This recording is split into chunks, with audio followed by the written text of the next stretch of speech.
Okay, well, we're going to do a test of the Origami camera system here. I have a sheet of printed, um, uh, it's actually a heavier stock. It's a recycled grade of printer stock. I'm not sure quite what the number is, but it seems a little heavier than some of the sheets that come out of things. And it's not necessarily the ideal origami paper, but I've printed this goose on it. In my opinion, there's probably different origami papers that are good for different purposes, but the one that's good for this particular model, the Canada Goose, is one that will hold a crease well, and this paper doesn't hold a crease very well, so we're going to have to be extra careful to make our creases. What we'll end up doing is running our thumbnail along them so that they really take the creases. And first thing we have to do is to get this down to the size that it was printed on. If you have this printed out from the internet, you might have it on a slightly smaller version of it. I using this larger version just to have clarity on the video. And we'll give it a try. The first thing we have to do is get down to the right size, so we do that by folding to the perimeter line of the well, we're going to try this anyway because I haven't actually made one from this stock yet. So we fold it and we run our thumbnail along it, and this table's a little bit rough for this former wire spool. I don't know if it has any special meaning to any of you, a wire spool, but it doesn't to me at the moment. I don't doubt that it'll take one on. And my hope is that it ends up being a positive connotation if it takes on a connotation. So,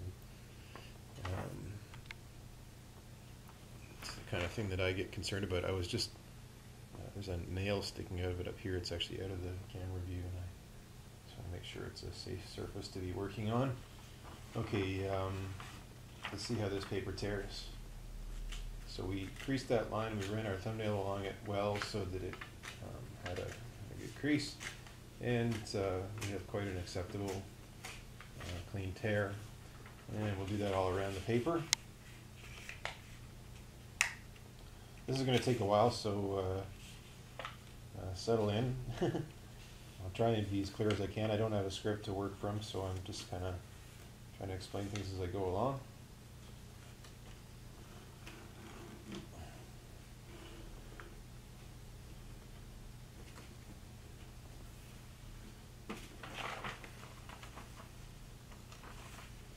And I've only just started with this printed stock. I don't know what's going to end up on the internet or wherever this ends up, but I had envisioned uploading something that you guys could print out. I don't like using up a lot of paper, and I do like how this model came out with the colors on it. I could probably print it on the back of something that's already been printed to use up paper that's been printed once, because you don't see the other side of the, you only see the one side of the paper on the finished model. So this white side here could have stuff printed on it. It wouldn't affect the model except what you might see through the white areas here. So you might want to think about that if you're laying out some of the print. You probably don't want to use up a lot of ink and stuff either. This model works perfectly well with I've always made it out of, with very few exceptions, out of recycled paper from magazines. And I noticed that McDonald's bags are excellent origami paper. There was some other hamburger chain here in Toronto called Hero Burger that their paper is very good for making origami geese.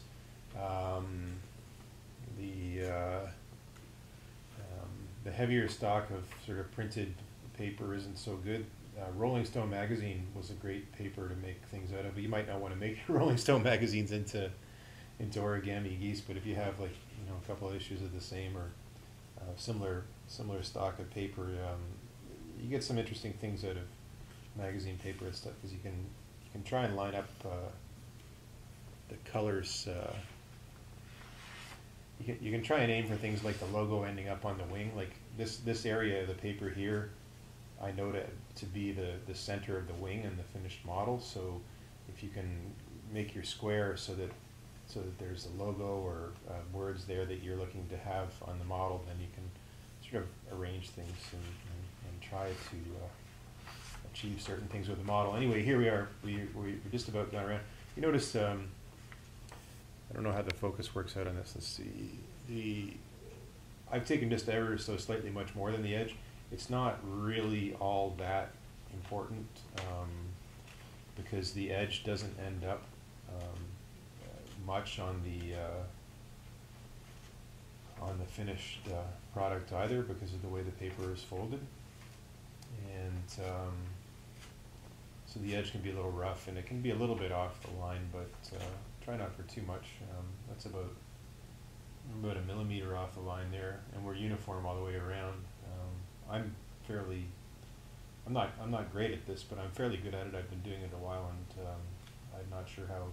I'm not sure if this is a good first-time model. You might want to go and find a simpler model. The butterfly model that I saw on the internet was great, and I'll maybe try and put up a link to it, because it was so well explained and very satisfying and quite a bit simpler model to make. Okay, we got our square sheet of paper.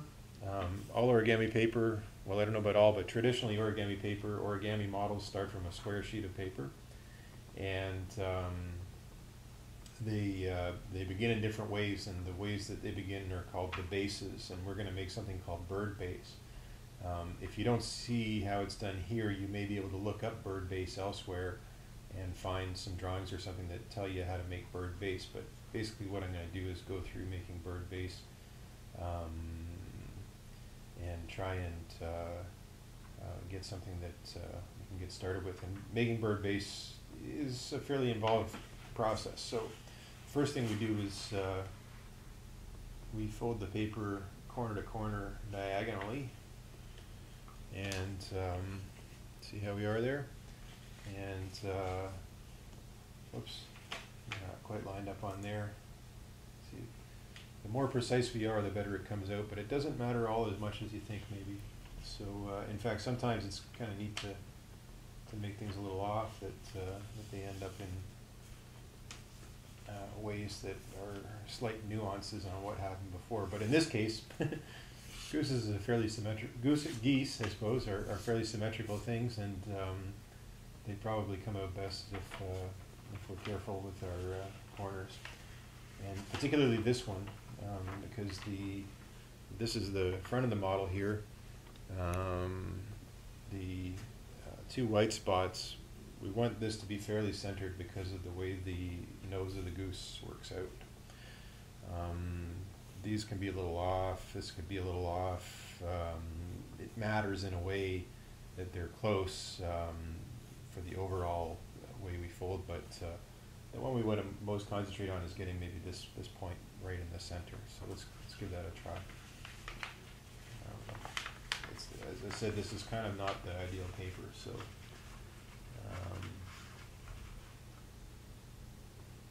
okay, so point to point, and then kind of gently bring it down, just kind of feeling it before committing to the crease, and there's the crease there, and okay.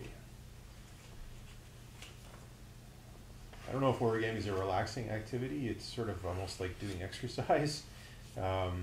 The overall effect of it, in my experience, has been that it's kind of gotten me, there's tense moments in it, and you kind of get through those tense moments, and it might be like this sort of contraction and release, like tensing and relaxing, that's part of a relaxation exercise. I find a lot of things go through my mind when I'm doing origami, and I find I've been saying that I've found that I'm fairly sure that I've found that some of these things kind of produce a mental sense of stability that kind of arises out of the act of doing this. And that sounds hokey to some people. It would have sounded hokey to me a while back, but it's not as hokey as to me. It isn't hokey anymore, and it's actually kind of remarkable how things come along. So, all right. So I'm going to flip the paper over, and what I'm going to do is I'm going to fold one corner to the center, and see what I did there? That was the corner and along to the center.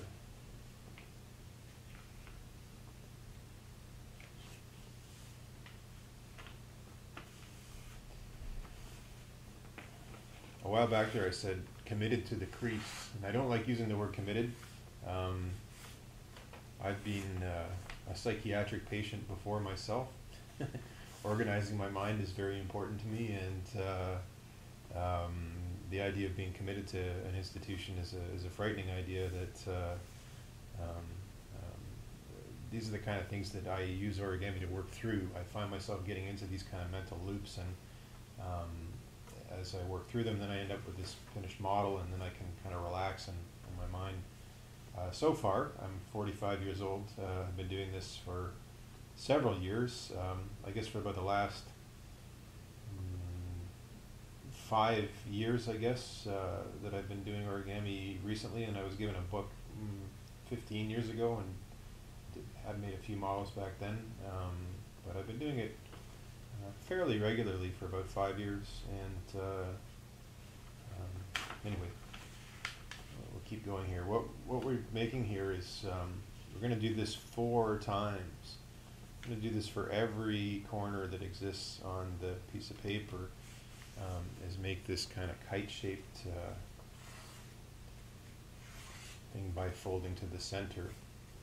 Okay, and what we want to do is crease that very well. So I'm running my thumbnail along, and you'll notice the ink comes off on my fingers. So this is all about feel and sort of being careful with things. But I'm going to make those creases.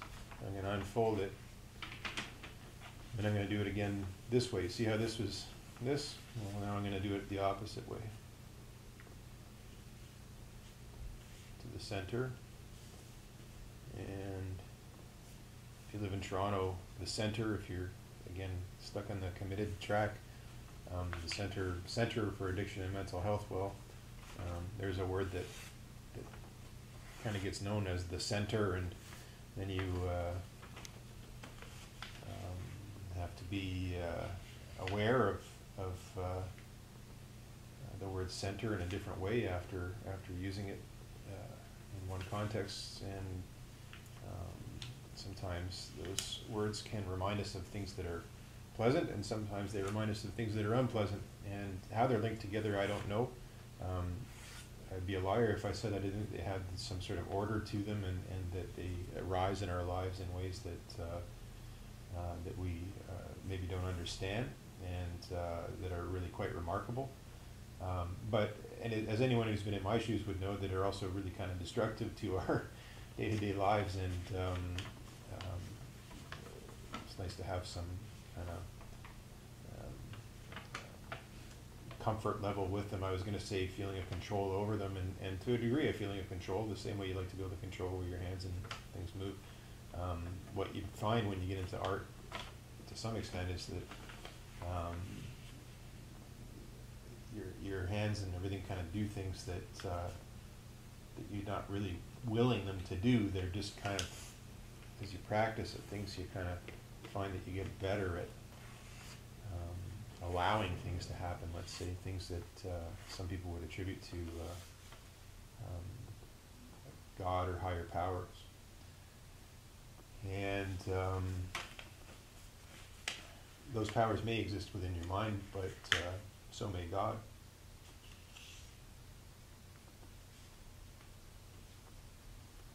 And so may things demonic us. Well, this is the trouble. I don't know if there's such a thing as, the terminology escapes me, but I've certainly seen bad things and good things arise out of allowing things to happen. Anyway, sometimes you don't have much choice, and anyway, so there we've got see what I did is I turned the paper around again, so I've made this kite in every, from each corner, from those corners, right? I folded the kite from those corners. I folded the kite from that corner. I folded the kite from that corner. And now I'm going to do the last one where I fold the kite from this corner. So that corner is going to the center diagonal of the piece of paper. Boy, this is tough. You know, it takes a while to get used to it, and plus it's a lot of work. By the time you get all these folded, you realize that you've done a lot of folding.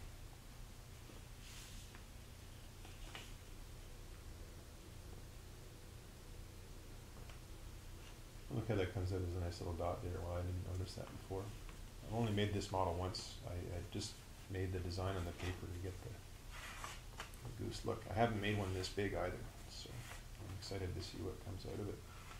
I'm worried. I usually worry about what's going to come out of things. So I'm worried that the model's not going to be stiff enough, or the paper's not going to be right for the size of it or something. Anyway, so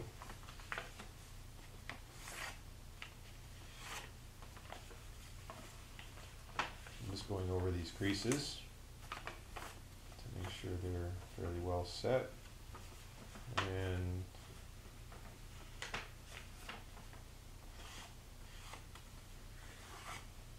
kind of satisfied that we've got something here. Now, the initial folds, what I'm going to do is they actually end up going the other way, so I'm going to go along the same crease that's there and fold it back on itself. And then I'll do that again for the other long diagonal. Okay. Now, I've seen this done different ways, but I do it this way. And maybe this is more confusing than it has to be or something, but what I do is I take this edge of the paper here. You see how it kind of naturally folds there? See what I'm doing there? See how these are the two corners of the piece of paper, and if I push that edge down and draw these together, and it kind of makes this V-shaped thing. Now I'm going to do it quickly, and I'm going to try and get the creases started. But, okay.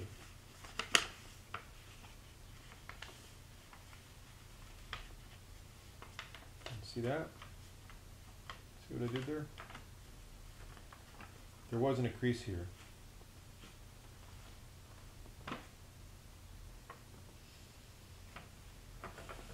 I guess one thing we could do before we do this, I hate to start like reinventing things as I'm going along, but if we fold the paper from here to here, that's the kind of rectangular way through the center, not the center for addiction and mental health, but the center of the paper. Okay, and we fold the paper through the center again, the center of the piece of paper, not other places, but the paper.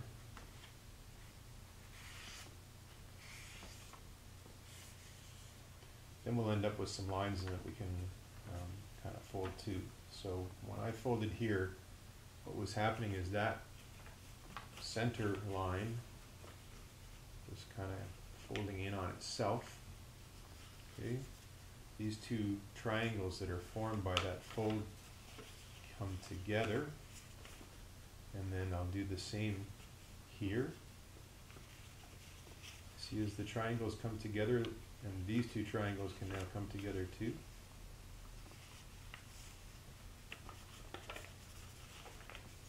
Okay, and then we do the same here. This is another one of the original long edges. Fold to the center.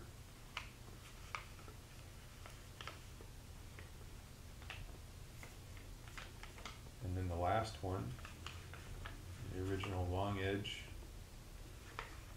tuck the paper in, And then we end up with this very pleasing shape.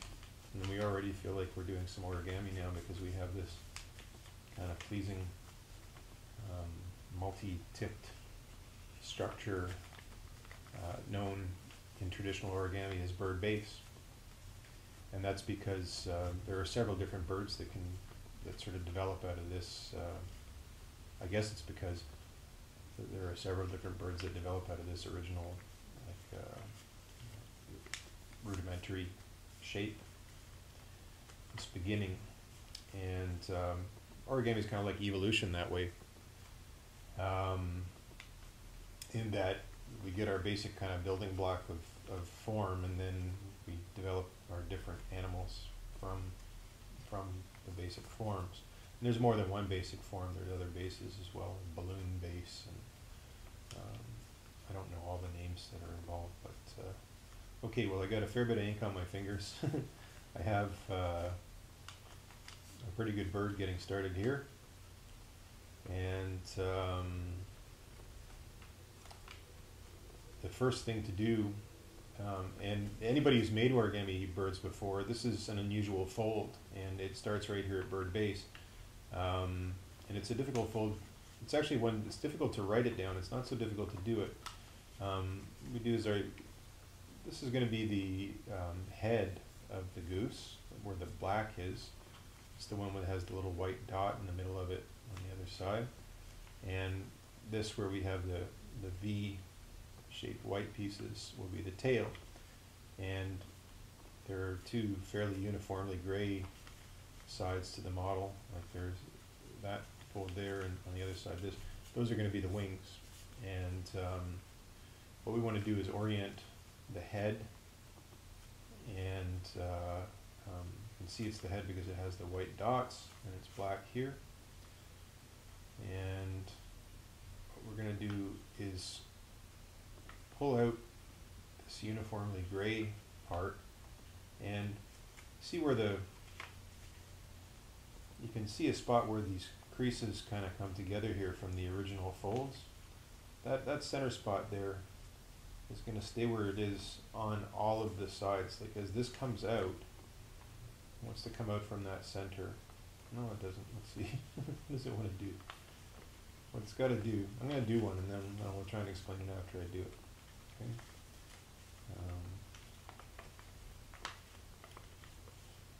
So I gave it a twist. This is the top of the bird. That's the head facing forward, and this is the top of the head.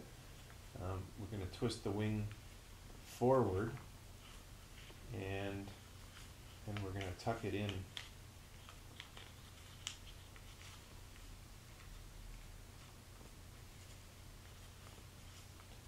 I'm going to tuck it in here. Now I have a dislocated shoulder, so ever since I started making these, the idea of like twisting arms and stuff has come. I've been reminded of it, let's say. It hasn't inspired me to twist my arm or anything. It's just sort of reminded me of my arm being twisted, and I get a little bit concerned about things that cross over into other domains. But what we're trying to do is get that point right down to where that there's a sort of a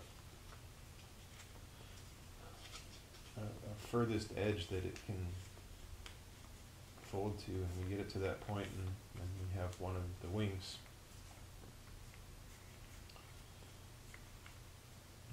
And I'll get into smoothing it down with my thumb afterwards, but basically, okay, what we did is we pulled this out as far as we could. It gets, actually, I wasn't right. This point here is actually forward of the line where it folds on.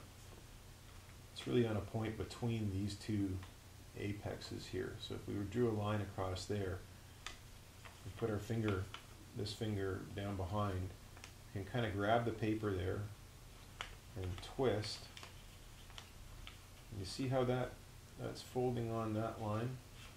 That point there is between these 2 points, and that point there is folding that way, and we end up with the wing, and we're putting the tip of this right on that line there to get that just kind of centered. Okay. Now, I don't know if that made sense to everybody, so I'm going to do it one more time. But I have my beginning creases. Let's look at what those creases look like.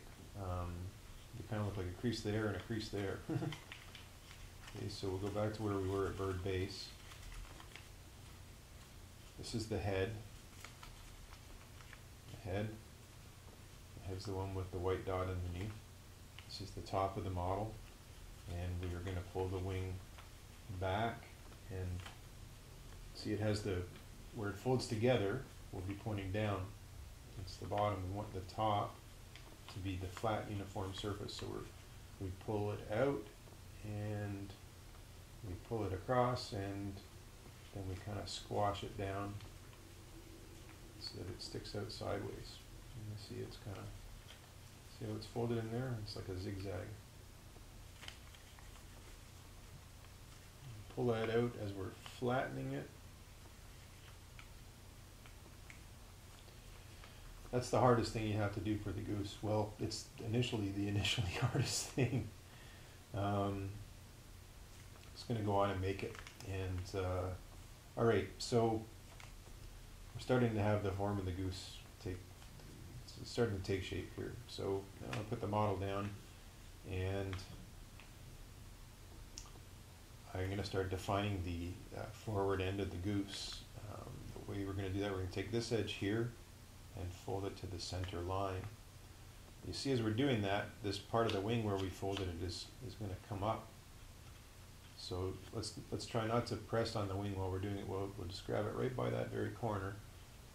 Put that corner on the center line. And very carefully work this out to the front of the goose. Alright, so you'll see the wing is now kind of sticking up. As we push the wing down, we can push this edge back, and we make a crease there. You see how that sort of made a little triangle? It kind of naturally flows out of the fold. So as we push the wing down, this crease here is pretty much the only place that this thing can fold down flat. Okay, I'm going to go around and do it on the other side. So we're taking that tip, folding it to the center line here. It's the only place that it can't go here because it'll, see how that would fold? It can't go back there because it would fold too far. But when this is all along that center line, it'll come to a point right about the center of the goose, just slightly behind the center of the goose.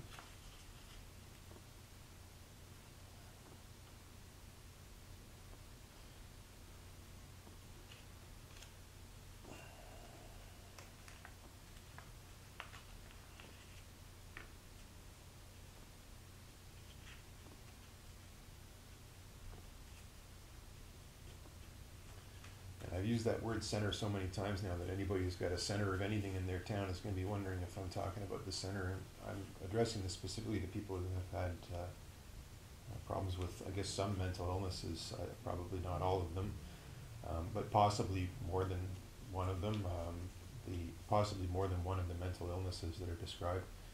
If you're in the depths of a mental illness, then you know how difficult it is to see the world as a group of people more than it is kind of like one big thing. And so when I say center here, or maybe not so, but also when I say center here, center may line up with some place that you have in your mind, and there may be a reason for that if you are thinking of that place or something. I don't know. Again, I don't like to speculate too much on the reasons, but I just know that from my own experience, when I say center or crease, crease makes me think of like goalies and creases in my body and things. If I had like athlete's foot or like a tinea and a crease in my body, then I'm sitting here making this model, I'd be worried now about the creases in my body and stuff. And it's all kinds of like crossover in English language that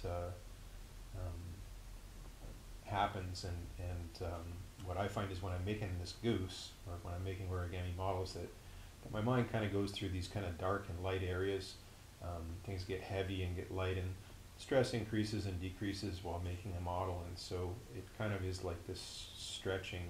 And I've generally found that on completion of the model, perhaps because it's a satisfying thing to have completed, that there's some sense of relief from that dynamic, and that's not inconsistent with what I had learned about the nature of traditional Japanese origami being one of kind of a healing art that people made, not the goose, but a model called Crane, which is kind of the ubiquitous origami bird that is seen as you kind of see them all over when it's almost like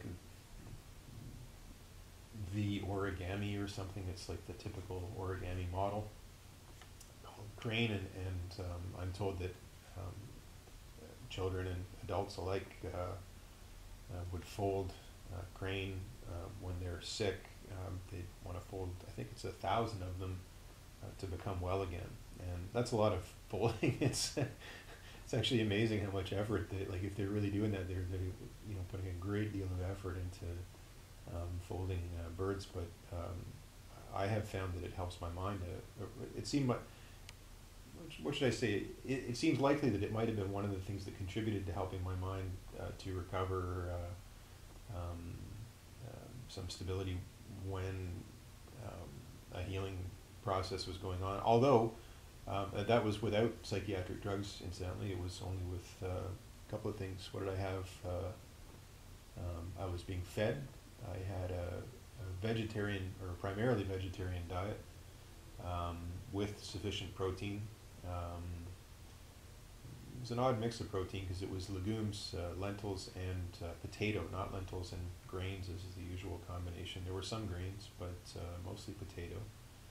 And vitamin C and vitamin B6, about a gram of vitamin C and 250 milligrams of vitamin B6 was all the drugs that I was taking, and I was about as far into being ill at the beginning of it, and about as well as I've ever been at the end of it. And well, I made a whole bunch of origami during that time. I also talked a lot to people who wanted to talk about things, and I had some kind of boundaries around. I was locked in a prison cell, so I had a good 6 weeks on my own in a prison. Well, I was in prison for prison technically for 6 months, prison proper for 4 months, and 6 of the weeks that I spent in prison I spent in a cell by myself.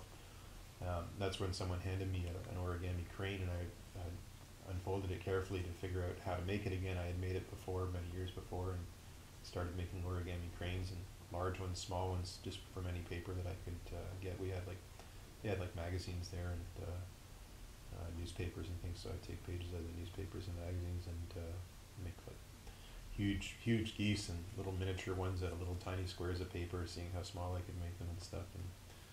And anyway, this kind of grew out of that. All right, so you can almost see the bird taking shape here. This part here that's going to be the tail, what we want to do is fold it. See, now the word tail, I was just telling my tail, and now I'm going to work on the tail here. So you guys see how language comes together. Some people see that as, I guess some people probably see that as just like a normal thing. Some people have never even conceived of that dynamic happening in their lives. They've gone through 20 years of life without ever saying the tail is, talking about tails is really going to help to segue into a story. Like they don't see that connection. When they discover it, they think the whole world is like blown up or something into like Godland, because it really has in a way. But there's a deeper level than even that. So you may be used to the tail coming together, but you might be missing something else about life that's even more astounding. And I don't even have words for that. It's just sort of something that happens and that you experience. And it's one of the most frustrating things about quote unquote mental illness is that what are called coincidences, there's just not sufficient time to give the depth of the experience in a story. Like you can't recreate that story. You go see your doctor and you say, oh, but no, this happened and this happened and this happened, and it couldn't have been an accident. You know it couldn't have been an accident because you were there, and you know it wasn't an accident, but they'll say, no, it was just a coincidence. You know, those things happen all the time. And I'm like, yeah, well, they kind of do and they kind of don't. But anyway, All right, so what did I do here? All I did is I took that, we were headed up with top of the model. I flipped the model over, and along this center line, I flipped the tail to the back of the model, and I flipped it back over again. You can see the goose is really starting to take shape now, and some people, you might want to just stop there and say, look, that looks like a goose. When I was when I was back at this stage here, when we got the wings folded down, I used to call this like little stage of the thing I called it angel, because it reminded me of a little snow angel, or has these two wings and a kind of body. It's kind of a pleasing form in itself. Okay, so we turned this over and we folded our tail back to begin our tail, and I'm still learning the tail. I've made the tail several different ways, and when I made this printout, the tail sort of became something new again. So what I've discovered is on the printout, there's what I've done here is I've got the bird flipped upside down, and I'm going to be folding this point. What I used to do was fold it to the center here, but what I noticed is on the printout, the way I drew it, this white can line up with the white that's underneath, quite accidentally. It's an accident the lines are white lining up. There's no accidents happening. There's not a car accident. There's nobody having trouble with their messing in their trousers or something like that. The accident is, the happy accident is that, the good accident is that this white line lines up right around, and you get this kind of pleasing circular shape that comes out of this fold, which happens to be in a fairly good place for that fold. The tip is not quite gone to the center, but if you were making it on plain paper, you'd be safe enough, I think, to go to the center. But let's kind of come back a little bit. Now, I just said you'd be safe enough to go to the center. If you're wondering, should I go into the center now and like talk to the people at the center? I don't know. I don't have an answer to that question, but I may have reminded you of the fact that you have that on your mind, or I may have put it into your mind, but I don't know how it relates to your life, and you'll have to make a decision about that on your own. So, okay, so we folded this to here, and when we flip it back over, we start to see this shape of the tail taking form. Alright, so I'm going to flip the model upside down again, and see here, there's a point here. What I got to do is I got to get that point over to there. But what I'm trying to do is to make a V-shaped tail. The tail of a bird on a goose is like a fan. It sort of fans out this way. And so we need a line that goes across. So we're going from that center point there to somewhere around here. And I'm not going to worry about this side of it so much, but that is coming up here. So what we're going to do is find some place that's just kind of arbitrary. See where I got it there? It's about, that's just a little bit back of that. And I'm not making the crease on this side, I'm making the crease down here. You can see here, oh actually we should look on the other side of the model. See where I did end up folding it? See how the white kind of ends there where this V-shaped thing is? That's where I folded it, is right along that white line, so that white line just kind of ends there. See what I did there? Let's have a look at this side. Bring this here. See that? Just folded it there. Now, if I just get it started here, then I can move to the other side of the model. You see how the crease continues all the way along to the center here. So I just going to get that right there. Okay. All right. Let's think about all the other centers that are in our town. We have centers for the arts. We have centers for the Eaton Center here in Toronto, which is Eaton's being the store. It has nothing to do with eating, but it's called Eaton's. And It's a department store. And there we are, we've got this kind of folded together. Alright, but notice I haven't squashed these down. That's because we're going to make the legs out of these. It's going to sort of stand up on its own. In fact, it pretty much does already. So it might be a good place to kind of call the tail finished. So what we did, we just kind of, the main one was that we got the crease that's happening on the inside here.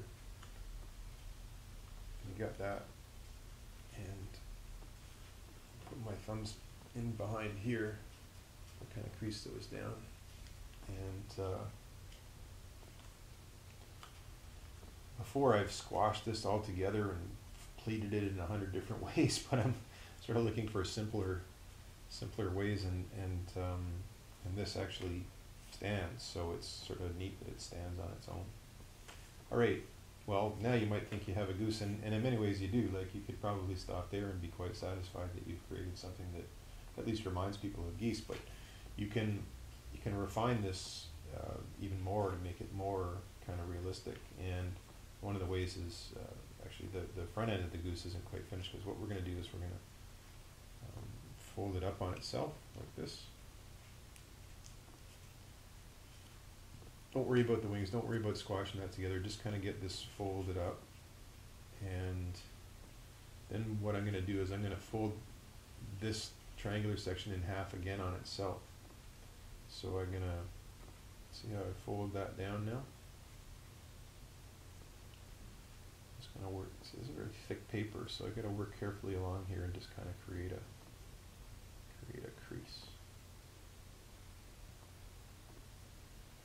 And I'm only going to go to about where the black is there.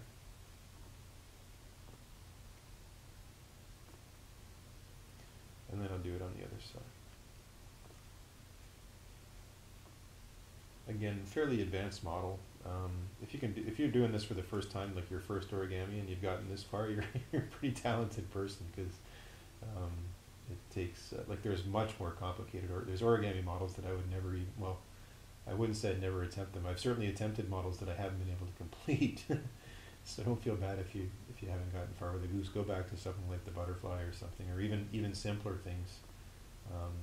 Well, look how nice the head is turning out on this. This is like some great new development. This is a great surprise for me, because the way this all kind of came together. So I'm just sort of, people who know origami, they know how to kind of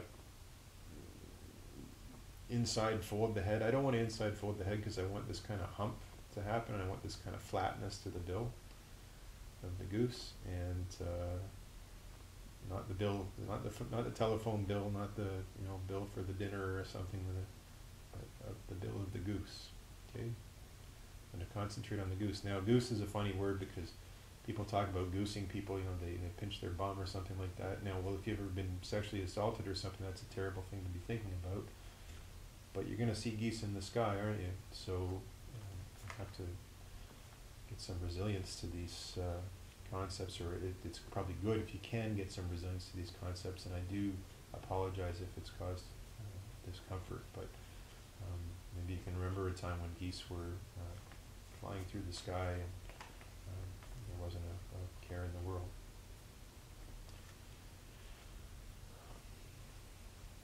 If you can, I hope you'll get to a place where you can not have to worry about bad things happening. All right. So that's one of the ways that the goose becomes more goose-like. I'm very pleased with this goose. Another thing I like to do is I put a little pleat in the wings, and again, this is a kind of a random process, but I usually start right around here. I'm going to put a crease in here. What I'm going to do is I'm going to take that, I'm going to fold it back on itself.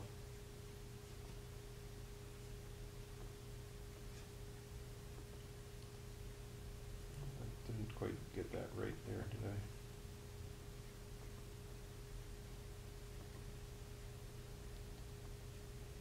Fold it back on itself like that, and create a little, gives the impression of some feathering on the wings. I'm a very kind of geometrically oriented person. there's probably ways of doing this that are less kind of laid out, a little more kind of organic. Um, you can get more refined with this. You can give it a little bit of round, kind of make it a little more kind of round, to give it some more form. And then I usually put a couple of pleats in, sometimes more, sometimes less, depending on how I'm feeling about any particular size model or what's on the model or factors unknown. I used to hand people geese with one pleat and tell them that they had a unique goose because all my other geese had two pleats, or like some detail of the tail would be such that I would know the difference between the goose I gave to one person and the goose I gave to another.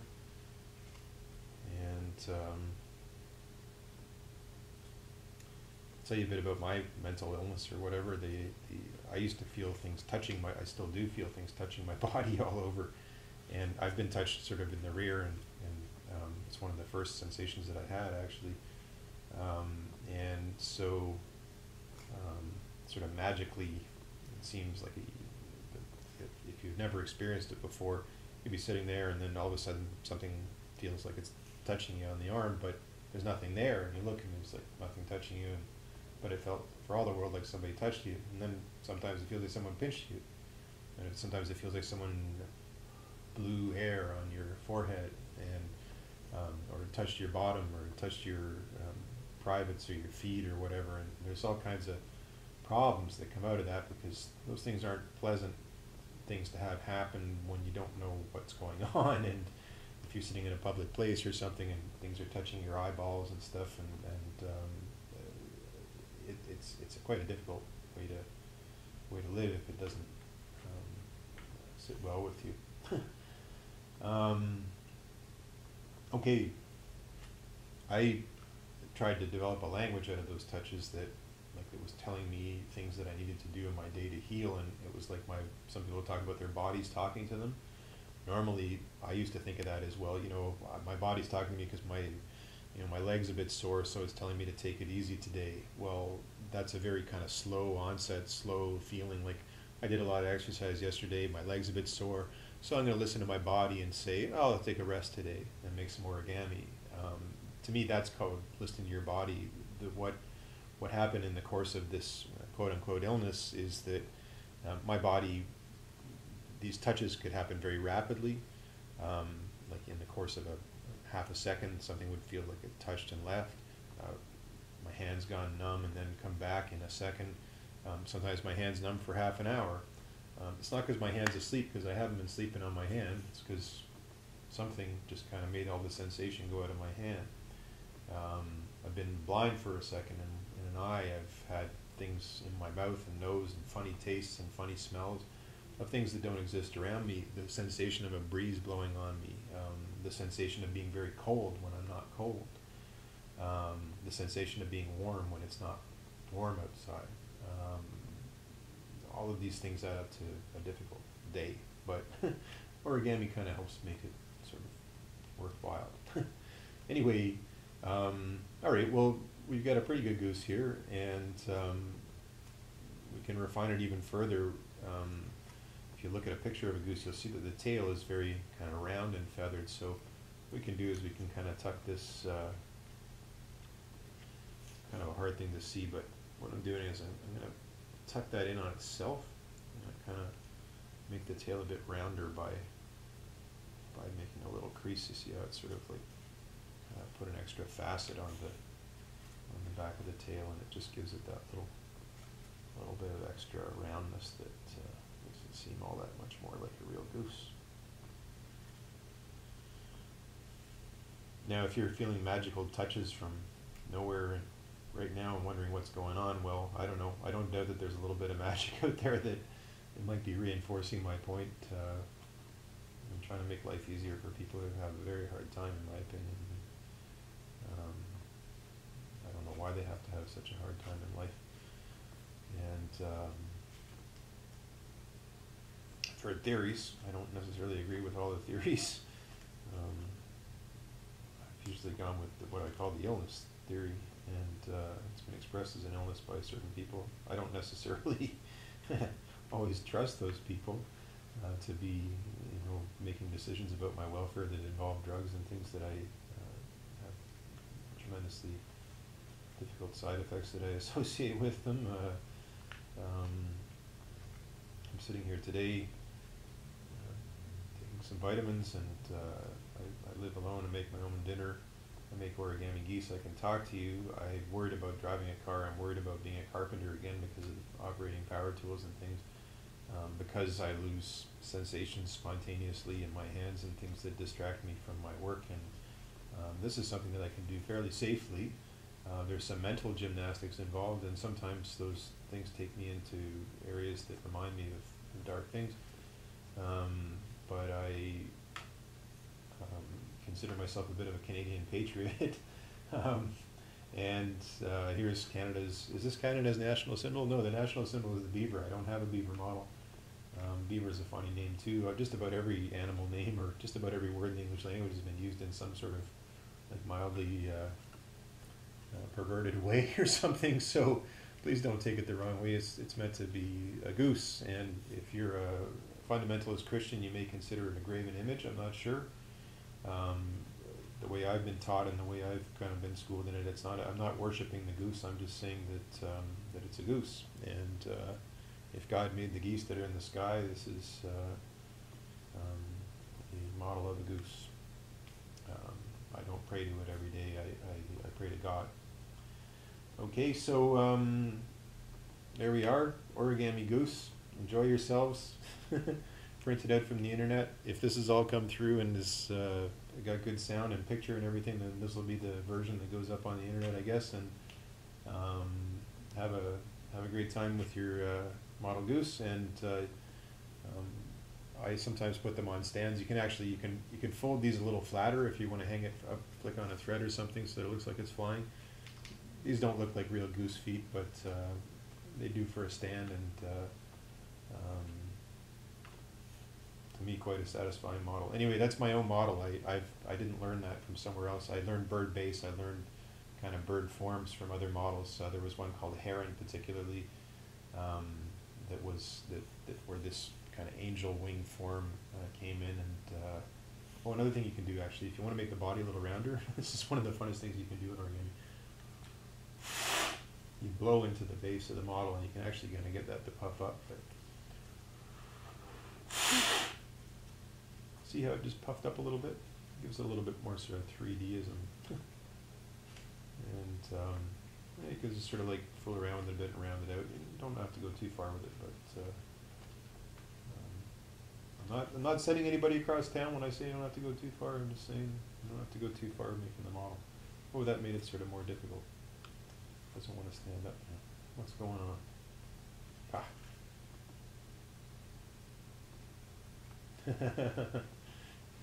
In art, they say you can go too far in your art and stuff. You have to know when to stop in art. Well, this is obviously one of those times. I don't know quite what happened there.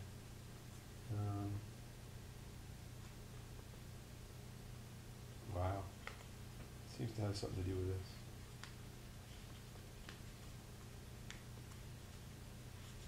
This. Working out the bugs.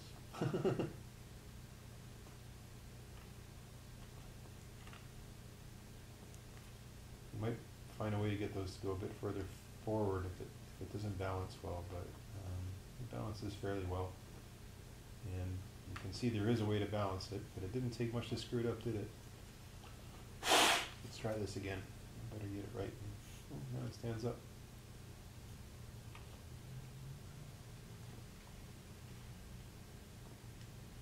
Now, just because I'm blowing in the base of the goose doesn't mean to go blowing around on your friends or anything like that, okay? Or your enemies, or whoever you think are your enemies, or your friends, or whatever. Everybody just please be nice to each other, and have a great day. Okay?